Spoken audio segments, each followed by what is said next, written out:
Welcome back Hasan live TV ते मित्रों उम्मीद करांगा कि तुसी होवोगे ठीक।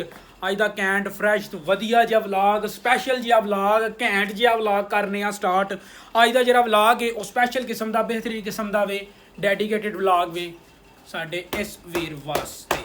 ਇਹਦੀ ਹੈ ਅੱਜ ਬਰਥਡੇ ਤੇ ਇਹਨੂੰ ਤੁਸੀਂ ਕਰੋ ਬਰਥਡੇ ਵਿਸ਼। ਹਜੇ ਟਾਈਮ ਨਹੀਂ ਹੋਇਆ ਹੈ 12 ਵਜੇ ਤੋਂ ਬਾਅਦ ਇਹਦੀ ਬਰਥਡੇ ਸਟਾਰਟ ਹੋਈ ਨਹੀਂ ਹੈ।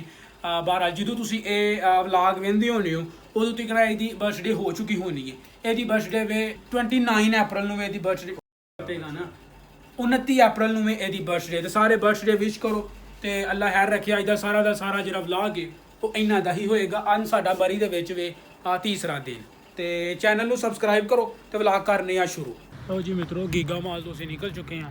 ਪਹਿਲਾਂ ਸਾਡਾ ਇਰਾਦਾ ਇਹ ਸੀ ਕਿ ਆਪਣਾ ਚੌਧਰੀ ਦੀ ਬਰਥਡੇ ਜਿਹੜੀ ਨਾ ਇੱਥੇ ਮਨਾਈ ਜਾਂਦੀ ਬਟ ਇੱਥੇ ਜਿਹੜਾ ਨਾ ਬਹੁਤ ਹੀ ਜ਼ਿਆਦਾ ਕੰਮ ਭੈੜਾ ਤੇ ਮਹਿੰਗਾ ਵੇ। ਇਸ ਲਈ ਅਸੀਂ ਇਰਾਦਾ ਇਹ ਕੀਤਾ ਕਿ ਕੇਕ ਲੈਣੀ ਆ ਤੇ ਜਾ ਕੇ ਤੇ ਆਪਣੇ ਰੂਮ ਦੇ ਵਿੱਚ ਬਰਥਡੇ ਸੈਲੀਬ੍ਰੇਟ ਕਰਨੇ ਆ। ਵੇਖੋ ਬਰਥਡੇ ਦੇ ਦਿਨ ਕਿਹੜੇ ਕੰਮ ਮੈਨੂੰ ਕਰਨੇ ਪੈਂਦੇ ਨੇ। ਗੱਡੀਆਂ ਵੀ ਮੈਂ ਕੁਝ ਲਵਾਉਂਦੇ। ਲਓ ਜੀ ਮਿੱਤਰੋ ਅੱਲਾ ਖੈਰ ਰੱਖੀ। ਮੈਂ ਡਿੱਗਣ ਲੱਗਾ ਬੜਾ ਭਰਾ ਵੀਡੀਓ ਦੇ ਚੱਕਰਾਂ ਦੇ ਵਿੱਚ ਤੇ ਫਰਾਜ਼ ਭਾਈ ਇੱਥੇ ਜਿਹੜਾ ਕੇਕ ਹੈ ਉਹ ਲੈਣ ਦਾ ਕੇਕ ਮੈਂ ਤੇ ਆ ਲੈਣ ਗਏ ਇਸਲਾਮਾਬਾਦ ਤੋਂ ਕਸਮੇ ਇੱਕ ਚੀਜ਼ ਲੱਭਣਾ ਬੜੀ ਮੁਸ਼ਕਲ ਹੋ ਜਾਂਦੀ ਹੈ ਤੇ ਬਾਹਰ ਜਿਹੜਾ ਉਹ ਸੀ ਲੱਭ ਲਿਆਏ ਆ ਕੇਕ ਤੇ ਕਸਮੇ ਜਲਾਲਤ ਦਾ ਅਖੀਰ ਪ੍ਰੋਗਰਾਮ ਬਰਥਡੇ ਭਾਜੀ ਬਰਥਡੇ ਹੋਵੇ ਮੁਬਾਰਕ ਹੋਣ ਤੁਹਾਨੂੰ ਬਰਥਡੇ। ਖੈਰ ਰੱਖੀ 12 ਦਾ ਟਾਈਮ ਹੋ ਚੁੱਕਿਆ ਵੇ ਡੇਟ ਬਦਲ ਚੁੱਕੀ ਹੈ ਤੇ ਸਾਡੇ ਚੋਈ ਸਾਹਿਬ ਦੀ ਜਿਹੜੀ ਬਰਥਡੇ ਵੇ ਨਾ ਉਹਦਾ ਡੇ ਆ ਚੁੱਕਿਆ ਵੇ ਤੇ ਬਹੁਤੀਆਂ ਮੁਬਾਰਕਾਂ ਹੋਣ ਜ਼ੇਬ ਭਾਈ ਤੁਹਾਨੂੰ ਬਹੁਤੀਆਂ ਮੁਬਾਰਕਾਂ ਹੋਣ। ਅੱਲਾਹ ਪਾਕ ਤੁਹਾਨੂੰ ਲੰਬੀ ਉਮਰ ਦੇ ਤੇ ਬਰਕਤ ਵਾਲੀ ਉਮਰ ਦੇ। ਅੱਲਾਹ ਪਾਕ ਤੁਹਾਡੇ ਰਿਜ਼ਕ 'ਚ ਬਰਕਤ ਪਾਏ।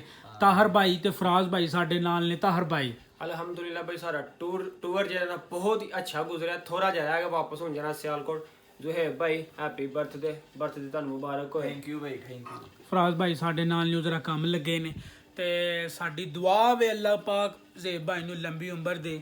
ਕੇਕ ਆ ਚੁੱਕਿਆ ਵੇ ਤੇ ਅਸੀਂ ਰੂਮ ਦੇ ਵਿੱਚ ਹੀ ਕੇਕ ਕੱਟਣ ਲੱਗੇ। ਪਹਿਲਾਂ ਸਾਡਾ ਪਲਾਨ ਹੈ ਸੀ ਕਿਸੇ ਮਾਲ ਵਗੈਰਾ ਜਾ ਕੇ ਜਾਂ ਹੋਟਲ ਵਗੈਰਾ ਜਾ ਕੇ ਕੇਕ ਕੱਟਿਆ ਜਾਵੇ ਬਟ ਬਹੁਤ ਜ਼ਿਆਦਾ ਰਸ਼ ਹੋਣ ਦੀ ਵਜ੍ਹਾ ਤੋਂ ਤੇ ਬਹੁਤ ਹੀ ਜ਼ਿਆਦਾ ਥਕਾਵਟ ਹੋਣ ਦੀ ਵਜ੍ਹਾ ਤੋਂ ਅਸੀਂ ਡਿਸਾਈਡ ਇਹ ਕੀਤਾ ਕਿ ਜਿਹੜਾ ਆਪਣਾ ਕੇਕ ਉਹ ਰੂਮ ਦੇ ਵਿੱਚ ਹੀ ਲਿਆ ਕੇ ਤੇ ਕੱਟ ਦਿੱਤਾ ਜਾਵੇ। ਹੁਣ ਅੱਲਾ ਖੈਰ ਰੱਖੀ ਤੁਸੀਂ ਸਾਡੇ ਕੋਈ ਸਿਨੇਮੈਟਿਕ ਸ਼ਾਟਸ ਜਿਹੜੇ ਨੇ ਉਹ ਚੈੱਕ ਕਰੋ ਕੇਕ ਦੇ ਤੇ ਖਾਣ ਪੀਣ ਦੇ। ਅੱਲਾ ਖੈਰ ਰੱਖੀ ਜੀ ਅੱਲਾ ਖੈਰ ਰੱਖੀ। ਚੋਈ ਸਾਹਿਬ ਕੇਕ ਕੱਟਣ ਲੱਗੇ ਨੇ ਤੇ happy birthday to you happy birthday to you. ਲਓ ਜੀ ਬਹੁਤੀਆਂ ਮੁਬਾਰਕਾਂ ਹੋਣ। ਲਓ ਜੀ ਫਰਾਜ਼ ਭਾਈ ਦਾ ਅੱਲਾ ਕੀਤਾ ਮੂੰਹ ਮਿੱਠਾ ਕਰੋ ਜਿਹੜੇ ਸਾਡੇ ਅੱਲਾ ਖੈਰ ਰੱਖੀ ਤੇ